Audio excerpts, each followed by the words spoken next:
তোর স্বামীর যা রাগ, কবে বলি কোনো বড় বিপদ ঘটি ফেলবে, তার চাইতে আমার মনে বলছে তোর স্বামীর মাথায় কোনো ভর আছে, বুঝলি?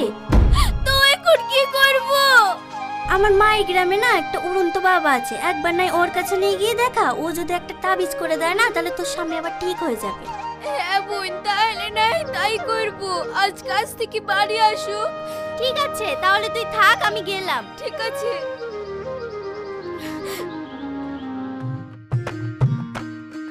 কি গো, তোমরা তো পেয়েছি, ওই মুনিশটাকে দেখো কি সুন্দর লিড়াছে। আসো খেলাও, পরে পাই মাইরো।